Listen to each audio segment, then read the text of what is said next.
우리 한 번 더 기도하고 주님 말씀 듣습니다. 주님을 찬양하며 주님을 경배하며 주님께 영광을 돌립니다. 오늘 하나님의 이 귀한 통치와 다스림 앞에 우리의 인생을, 우리의 마음을 돌아보는 귀한 은혜의 시간 되게 도와주시고, 말씀이 우리를 사로잡아 하나님의 뜻을 이루는 귀한 시간 될 수 있도록 인도하여 주옵소서. 연약한 자 말씀 읽고 섰지만 오직 주님의 은혜만을 의지하오니 하나님이 붙드시고 하나님이 함께하여 주시옵소서. 예수님의 이름으로 기도합나이다. 아멘.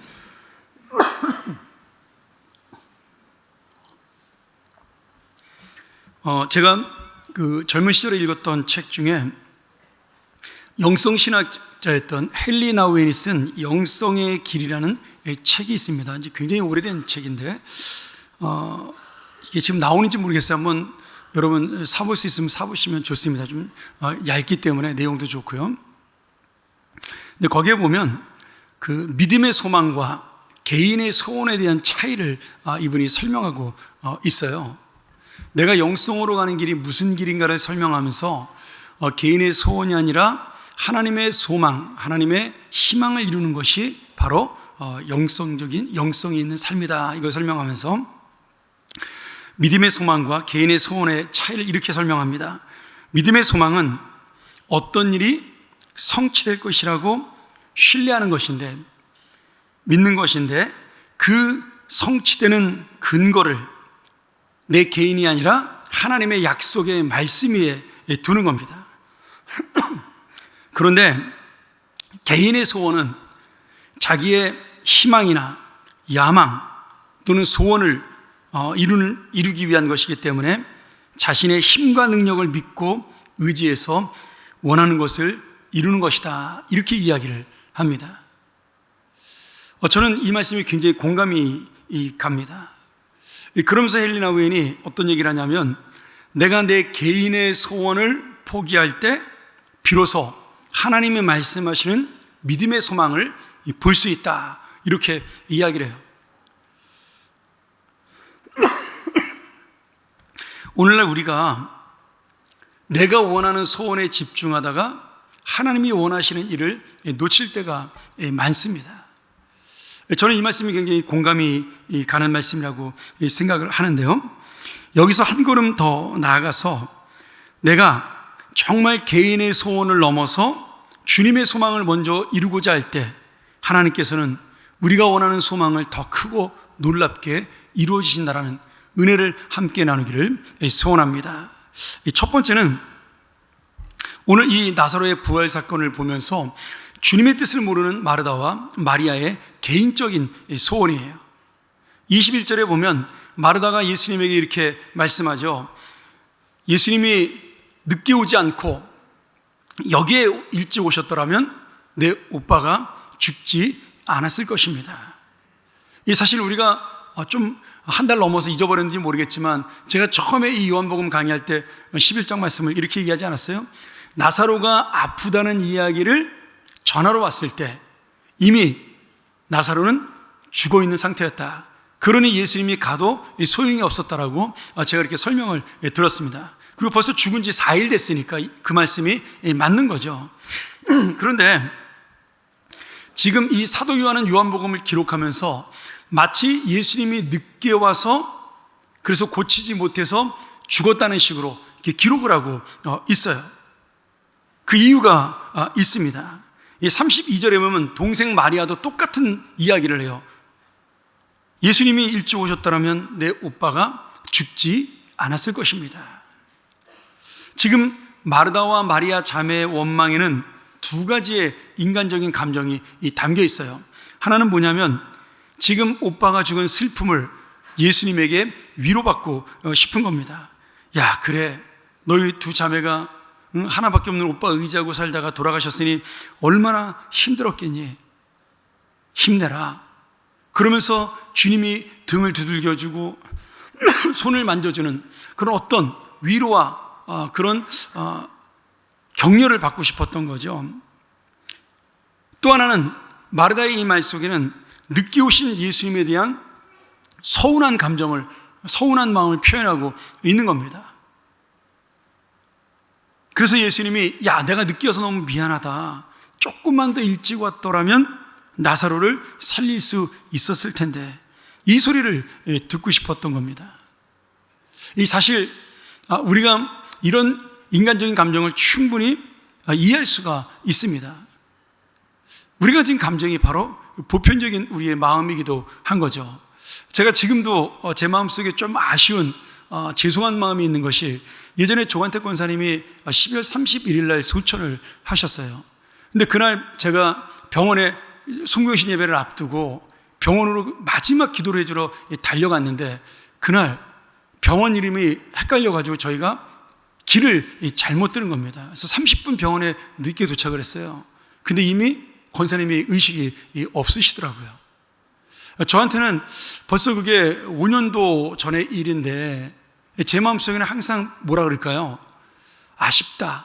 그때 내가 조금 더 일찍 가서 권사님 나 알아볼 때 손 붙잡고 한번 기도해 줬으면 얼마나 좋았을까. 그런 아쉬움이 있습니다. 여러분, 못해준 사람의 마음도 이렇게 아쉬운데, 지금 가족, 그것도 하나밖에 없는 오빠가 예수님이 오신다는 소식을 듣지 못했을 때 그런 마음은 더욱더 서럽고 그런 감정의 서운함이 드는 것이죠. 그런데 그 감정이 나쁜 것은 아닙니다. 우리가 가진 감정의 또 대부분이기도 한 것이죠. 문제는 이것이 중요한 목적이나 본질보다 내 감정이 우선될 때 문제가 되는 겁니다. 여러분, 사람들이 옳고 그름에 대한 그 분별을 못해서 지금 잘못 따라가는 경우가 그렇게 많지 않습니다. 물론 그런 경우도 있겠지만 대부분은 뭐예요? 내가 감정적으로 좋아하는 것을 따라갑니다. 이 사람들은. 여러분, 가끔 제가 이제 우리나라 선거를 보면서, 특별히 대통령 선거 같은 걸 보면 우리나라 사람들의 특징이 있어요. 우리나라 사람들은 화끈한 사람을 좋아해요. 여러분 그거 아세요? 잘 보셔요. 지금까지 되신 분들 보면 대부분 뭔가 좀 톡톡 튀고 화끈하고 뭔가 일을 진취적으로 할 수 있는 그런 사람을 리더로 원합니다. 그런데 그런 사람들은, 저도 그런 성격이니까 실수를 많이 합니다. 근데 우리는 평범하고 잘 자라서 그 과정을 거친 사람들에 대해서는 뭔가 이렇게 매력을 느끼지 못해요. 그게 뭐냐면 어쩔 수 없는 감정의 문제라는 거예요. 그래서 좀 마음에 안 들더라도 톡톡 튀는 사람이 매력이 있고 더 좋아 보이는 겁니다. 이제 우리가 그런 사람을 뭐라 그래요? 나쁜 남자라고 말하지 않습니까? 여자들이 매력을 느끼는 사람. 저희가 볼 때 우리 젊은 친구들이, 야, 저 형제 보면 정말 성실하고 진실하고 괜찮은데, 그 형제가 관심 있는 자매에게 제가 그 형제 어떠니? 이렇게 물어보면, 아, 목사님, 사람이 좋은 것보다 매력이 있어야 돼요. 이런 이야기를 가끔 합니다. 근데 그 매력조차 결혼하면은, 결혼을 할 때 굉장히 하고 난 다음에 힘들죠. 근데 이게 어쩔 수 없는 감정이에요. 그래서 중요한 것이 이것이 맞다라고 인정을 하면서도 내가 원하는 것이 아니고 내 감정이 시원하게 풀리지 않으면 별로 마음에 와 닿지 않고 기분이 좋지 않은 겁니다. 예를 들어 이런 거예요. 제가 회사를 다닐 때, 제가 많이 다닌 건 아니지만 아침에 업무 회의를 하지 않습니까? 그러면 제가 모셨던 과장, 제가 그때 말단 완전히 군대 갔다 오자마자 20살밖에 안 됐으니까 완전히 막내 사원인데, 우리 과장님이 엄청나게 똑똑한 분이었어요. 그래서 그분이 회의를 많이 주도를 합니다. 근데 문제는 이분이 말이 직선적이에요. 그래서 대리나 우리 계장님이나, 지금은 그런 제도 없죠. 옛날에 계장 주임 이런 거 있지 않습니까? 그런 분들이 말을 잘 못 알아듣거나 빨리빨리 못 따라하면 그 자리에서 그냥 야단을 치는 거예요. 야, 너는 막내만도 못하냐? 그러니 듣는 사람이 기분이 나쁜 거죠. 그 윗사람이 그러니까 화는 못 내고 이제 가만히 기다리고 있는데, 그 과장님이 좋은 의견을 내요. 그것이 맞아요. 그런데 계장님이나 주임이, 대리님이 대답하지 않아요. 왜 그럴까요? 기분 나쁜 거예요. 그렇게 야단 쳐놓고 좋은 얘기하면 좋은 얘기라도 반대하고 싶은 마음이 들어가는 겁니다. 사실 우리가 그런 의미에서 직장생활에서 가장 중요한 게 뭐냐면 인간관계라는 거죠. 그 인간관계가 좋으면 내가 좀 잘못하고 좀 실수해도 여러 사람이 봐주려고 애를 씁니다. 근데 인간관계가 안 좋으면 실수했을 때 그것이 더 크게 드러나게 되어 있어요. 제가 아는 우리 선배 목사님도 그렇습니다. 그분보다 훨씬 더 많은 잘못을 하고 큰 잘못을 하는 분들도 그냥 목회 잘하고 잘 지나가는 경우가 있는데, 이분은 한 번 잘못한 것 때문에 완전히 매장당할 정도로 어려운 일을 만나요. 그 이유가 뭐냐면 그분이 평소에 목사님들을, 다른 후배나 선배 목사님을 대하는 태도가 교만했다, 이런 평가를 받기 때문에 그런 겁니다.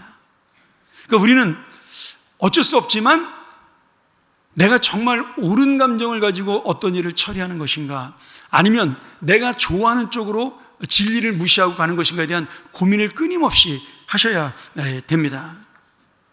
오늘 이런 의미로 사도 요한이 나사로가 이미 죽었음에도 불구하고 예수님이 일부러 늦게 온 것처럼 표현해서 예수님이 늦게 와서 죽었다, 이런 식으로 표현하는 이유가 중요합니다. 지금 말씀을 자세히 보면 마르다나 마리아에게 필요한 것은 인간적인 감정으로 볼 때 어떤 나사로였어요? 병이 들었어도 살아있는 나사로가 더 중요했습니다. 내가 원하는 건 살아있는 나사로예요. 그런데 지금 예수님이 원하는 나사로는 어떤 나사로예요? 죽은 나사로입니다. 왜요? 지금 인간적인 감정에 마르다와 마리아는 사랑하는 오빠가 살아있기를 원했지만, 예수님은 죽은 나사로를 살리심으로 하나님의 영광을 드러내고 당신이 하나님의 아들 메시아라는 사실을 보여주는데 예수님의 목적이 있었던 겁니다.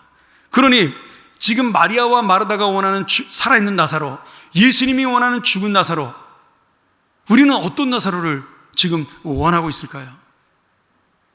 우리도 마찬가지예요. 내가 원하는 나사로는 어떤 나사로냐? 내 감정을 채우고 만족시키는 나사로냐? 아니면 주님의 뜻을 이루는 나사로냐? 이것이 오늘 말씀의 핵심입니다. 예수님께서는 자기를 따르던 사람들이 예수님을 이해하지 못했어요. 수많은 사람이 따르는데 왜 십자가에 죽어야 돼? 사람들이 그런 불평을 가지고 예수님을 떠나기 시작을 했습니다. 그리고 예수님이 왕이 되지 못하는 것에 불만을 품고 결국은 그 불만이 어떻게 돼요? 예수님을 죽이는 데까지 나아갑니다. 예수님을 반대했던 바리새인 제사장과 또 예수님에게 자기의 소원을 담았으나 그것을 이루지 못하는 예수님을 보면서 실망한 사람들이 합작을 해서 예수님을 십자가에 죽이셔요. 거기에 예수님을 3년 동안 따랐던 제자들이 예수님이 십자가 달리는 그 순간에 다 버리고 도망갑니다. 그런데 저 같으면 화가 나잖아요. 내가 나를 위해 산 것도 아니고, 얼마나 내가 지금 이렇게 힘들고 어려운데 나를 떠나? 그런 서운한 감정이 들어야 되는데, 예수님은 그 사람들을 용서해달라고 기도를 했습니다. 그리고 도망간 제자들을 설득하고 위로해서 다시 하나님의 제자들로 불러들였어요. 여러분들이 생각하기에 예수님은 완전하신 분이니까, 하나님의 아들이니까 그럴 수 있지, 나는 연약한 인간인데 내가 어떻게 그래? 여러분, 천만의 말씀이에요. 예수님이 이 땅에 사람으로 내려왔을 때는 예수님도 배가 고팠고 예수님도 눈물을 흘렸고, 우리가 이제 다음번에 배웁니다. 예수님도 아프시고 그리고 슬퍼하신 분이었어요. 인간의 희노애락 감정을 갖고 있는 분이라는 사실이죠. 그럼에도 예수님이 지금 그 모든 사람들의 실망과 또 사람들이 보여주는 배신의 모습을 이겨내고 자신의 감정을 드러내지 않고 나갈 수 있었던 것은 하나님의 뜻, 그 모든 것 안에서 이루어지는 하나님의 뜻이 거기에 있다라고 믿었기 때문에 자신의 개인적인 감정을 내려놓고 주님의 뜻을 붙들 수가 있었던 겁니다. 여러분, 제가 이제 성경을 읽다가 은혜 받은 장면이 있습니다. 제가 고난주간에 한번 이 본문 가지고 설교할까 지금 그 생각도 있는데, 베드로가 예수님을 3번 부인해요. 그 마당에서 불을 쬐다가 그 주변 사람들에게 예수님이 잡혀서 지금 신문 받으려고 그러는데 부인하잖아요. 근데 예수님을 3번 부인하는 순간에 그 불을 쬐고 있던 베드로하고 지금 그 신문장으로 나가는, 총독의 신문장 앞으로 나가는 묶여있는 예수님하고 눈이 딱 마주칩니다. 그리고 새벽닭이 3번 꼬끼우 하고 울어요. 그 예수님의 눈빛, 베드로가 예수님을 바라봤을 때 어땠을까요? 한번 상상해 보세요. 예수님이 어떤 눈으로 베드로를 바라봤을까요? 이런 배은망덕한 놈, 나를 3번이나 부인해? 그랬을까요? 아닙니다. 인간의 연약함과 그 생명의 위협 앞에 어쩔 수 없는 그 무능함, 그 무력함을 바라보는 예수님, 그 예수님의 그 눈빛은 베드로를 안타깝게 여기고 사랑하고 불쌍히 여기는, 저는 그런 눈빛이었다라고 믿습니다. 지금도 주님은 우리의 연약함을 아셔요. 내가 힘들고 어려울 때 주님을 원망해도 이해하십니다. 또 내가 잠깐은 내 이익과 욕심을 위해서 예수님을 좀 멀리해도 예수님이 우리의 마음을 이해해요. 그런데 그렇게 살아가면 주님의 뜻을 이룰 수 없기 때문에 복을 받지 못하는 인생이 된다는 사실이죠. 주님께서 오늘 십자가를 지신 그 이유, 그것이 어디에 있는가를 생각해 보면 바로 내 감정이 원하는 소원이 아닌 하나님 아버지의 뜻을 생각하여 정말 그 구원을 이루었던 그 마음이 바로 오늘 우리를 이 자리에 하나님의 자녀로 있게 하신 것 아니겠습니까? 그래서 내가 원하는 나사로는 어떤 나사로인가를 다시 한번 생각하면서 주님의 뜻을 이루는 우리의 귀한 인생이 되기를 간절히 축원합니다. 두 번째로, 하나님의 영광과 뜻을 이루는 예수 그리스도의 소원이에요. 25절 26절에 그 유명한 말씀, 예수께서 이르시되 나는 부활이요 생명이니 나를 믿는 자는 죽어도 살겠고 무릇 살아서 나를 믿는 자는 영원히 죽지 아니하리라. 이것을 내가 믿느냐. 이 유명한 말씀이 나옵니다. 오늘 여러분, 이 말씀 가운데 마르다와 마리아가 전혀 이해하지 못했던 예수 그리스도의 참된 영생의 소망이 담겨 있어요. 오늘 이 의미가 두 가지를 주고 있는데요. 하나는 주님이 지금 원하는 것은, 하나님의 뜻이 이루어지는 것은 내 마음과 내 감정을 위로하고 만족시키는 데 있는 것이 아니라 하나님의 뜻을 이루는 데 있다라는 거예요. 물론 주님이 나의 마음을 만족시킨 것이 나쁜 것이 아닙니다. 그런데 하나님의 근본적인 목적은 내 감정을 만족시키는 것이 아니라 가장 좋은 길로 인도하시는 데 있다라는 거예요. 근데 그 좋은 길을 우리는 모르는 거죠. 당장 여기서 지금 뭐가 나타나야 좋은 거잖아요. 그렇지 않습니까? 내가 지금 눈에 보이지 않는 영생의 복이 아니고 오늘 여기서 당장 복권 하나 샀는데 당첨돼야 그게 좋은 길이잖아요. 우리 딸이 맨날 농담으로 저한테 그러거든요. 아빠, 복권 사고 기도해야지. 맨날 농담으로 그래요. 저한테 이제 장난으로 제가, 야, 이거 좋은 일 하려면 복권 하나 당첨돼야 되지 않겠냐 했더니 사고 기도해, 사고. 우리 눈앞에 떨어지는 그것이 우리한테도 중요한 겁니다. 근데 주님은 우리에게 그 좋은 길을 내 눈앞에 있는 길이라고 말씀하시지 않거든요. 그러면서 우리에게 진짜 좋은 길을 주시는 겁니다. 이 부활이요 생명이니 이 말씀이 오늘 당장 이 마르다하고 마리아에게 위로가 되지 않는다라는 거예요. 또 하나는 이게 더 놀라운 거죠. 지금 이 놀라운 주님의 뜻이 이루어질 때 내가 원하는 것은 이루어지지 않았지만 내 소원보다 더 큰 하나님의 은혜가 이루어진다라는 사실입니다. 당장은 내가 서운해요. 주님이 내 기도 안 들어줘. 주님이 내가 원하는 것을 이루어주질 않아. 그런데 당장은 서운한데 이것을 깨달아야 우리가 더 큰 것을 받을 때 감사할 수가 있습니다. 예를 들면 내가 소원하는 기도의 응답이 이루어지지 않아서 지금은 답답해요. 그리고 나는 잊어버려요. 그런데 주님은 끝까지 그것을 기억하고 계시다가 가장 좋은 때, 가장 좋은 것으로 그 응답을 주십니다. 여러분, 여러분이 살아온 인생을 한번 이렇게 쭉 살펴보셔요. 내가 오늘 이루기 원했지만 이루어지지 않아서 실망했는데 시간이 한참 지난 다음에 돌이켜보면 어느샌가 그것이 이루어졌다.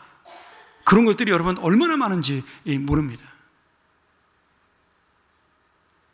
오늘 주님께서는 제가 어릴 때 했던 경험인데 고무신 한 짝을 잃어버린 것도 찾아달라는 기도도 들어주시는 하나님이세요. 그거는 그때 필요하니까 들어주신 거죠. 근데 지금 생각해보면 그 고무신의 수십 배나 더 좋은 구두를 지금도 저에게 공급해주고 있지 않습니까? 그러니 오늘 우리가 생각하는 응답과 우리가 생각하는 소원이라는 것은 정말 어떻게 보면 굉장히 유치하고 그리고 굉장히 현실적이고 내 감정을 만족시키는 그러한 것에 불과하다는 사실이에요. 지금 마르다하고 마리아의 소원도 마찬가지예요. 마르다하고 마리아는 오빠가 병에서 낫는 것을 생각을 했지 죽은 자가 부활한다는 생각은 상상도 지금 못하고 있는 겁니다. 경험한 바가 없잖아요. 그런 일이 역사에 없잖아요. 그러니 무엇이 좋은지를 모르니까 좋은 것을 찾지 못하는 거예요. 사람은 자신이 경험하고 지식적으로 아는 것만을 이야기합니다. 그리고 그것이 이루어지기를 바라는 거예요. 모르잖아요. 죽은 자가 살아난다? 근데 주님께서는 내가 상상할 수 없는 은혜로 내 만족을 넘어 주의 놀라운 영광이 드러나면서 더 크게 최선의 것으로 우리에게 역사해 주시는 그것이 바로 나를 믿는 자 죽어도 살겠고 살아서 나를 믿는 자 영원히 죽지 아니하리라. 바로 이 은혜입니다. 오늘 우리가 이 영원한 생명과 부활의 선포, 이 살아서 나를 믿는 자, 죽어서 나를 믿는 자, 이 영원히 죽지 않는다는 이 말씀을 우리가 꼭 기억하셔야 돼요. 예수님이 늦게 오시는 바람에 마리아의 소원을 들어주지 못해서 무시했다, 이런 의미가 아니라는 거죠. 오늘 그리고 이 부활의 능력은요, 이해의 차원이 아닙니다.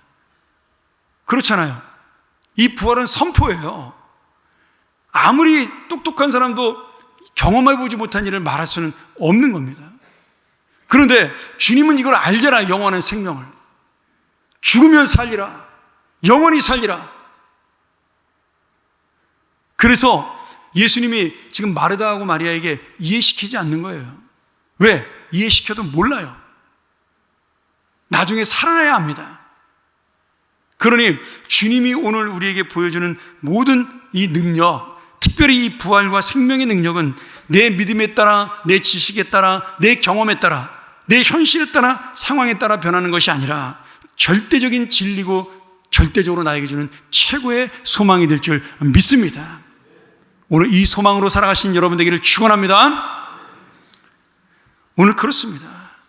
내 소원과 감정이 무엇이든 예수님의 목적은 누가 실망한 데 중요한 것이 아니라 이 죽은 나사로를 다시 살림으로 하나님의 영광을 드러내고 당신이 하나님의 아들이심을 나타내는 것, 그것이 바로 우리를 구원하실 목적이기에, 궁극적으로는 이 마르다와 마리아에게 더 큰 기쁨을 줄 수 있는 것이기에 오늘 내가 늦게 왔노라고 죽을 때까지 기다렸다가 오신 것처럼 그렇게 표현하고 있는 겁니다.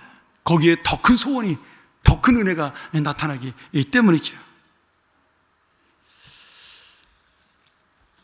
오늘 여러분, 마르다와 마리아의 소원인 나사로는 회복하지 못했어요. 그런데 예수님이 원하는 그 죽은 나사로, 예수님이 원했던 썩어서 냄새나는 그 나사로는 결국 부활하여 예수님의 생명을 이루고 예수님의 소망을 이루고, 그리고 마르다와 마리아에게는 엄청난 기쁨과 은혜가 있었어요. 지금 나사로가 살아나서 제일 기쁜 사람이 누굴까요? 예수님인가요? 지금 마르다가 다시 살아났어요. 나사로가 다시 살아났어요. 누가 제일 신나요? 누가 제일 기쁩니까? 마르다하고 마리아가 신나고 마르다하고 마리아가 기쁜 겁니다. 아마 다시 살아난 나사로는 어리둥절하지 않았겠어요? 내가 왜 다시 살아났지? 여러분, 이게 은혜예요. 하나님의 일을 이루었는데 그 기쁨을 내가 받는 거예요. 하나님의 소원을 이루었는데 어느 순간 그 능력이 내 것이 된 거예요. 나는 주님을 위해 주님의 뜻대로 살려고 애를 썼는데 돌아보니 그 복이 내가 받은 복이에요.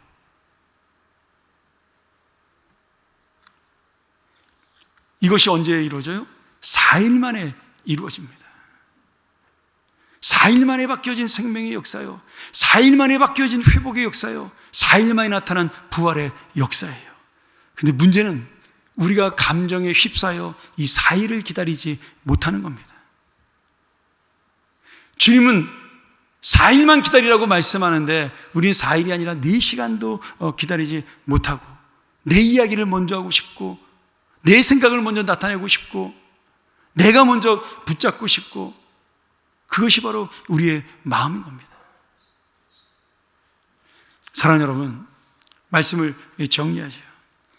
예수님의 어머니 마리아가 처년대 아이를 가졌어요. 얼마나 기가 막혀요. 얼마나 어이가 없어요. 자기가 원한 것도 아니었어요. 처녀가 애를 낳는 걸 원한 바가 없겠죠. 약혼자도 있어요. 곧 결혼해야 돼요. 근데 배가 점점 불러오는 겁니다. 얼마나 황당하고 어려운 일이에요. 그런데 갑자기 천사가 나타나요? 그러더니 지금 네가 가지고 있는 그 아이는 이 땅을 구원할 메시아다. 그러니 네가 지금 임신한 것은 하나님의 뜻이고 하나님의 소망을 이루기 위한 것이다. 이러면서 마리아에게 복음의 전파를 합니다. 근데 여기서 중요한 게 있어요. 마리아가 누가복음 1장 38절 한번 볼까요? 마리아가 이르되 주의 여종이 오니 말씀대로 내게 이루어지이다. 이렇게 믿음의 고백을 합니다. 여러분, 주의 여종이란 말이 뭐예요? 내 인생의 주인은 하나님이십니다. 내 인생의 전부는 하나님이십니다.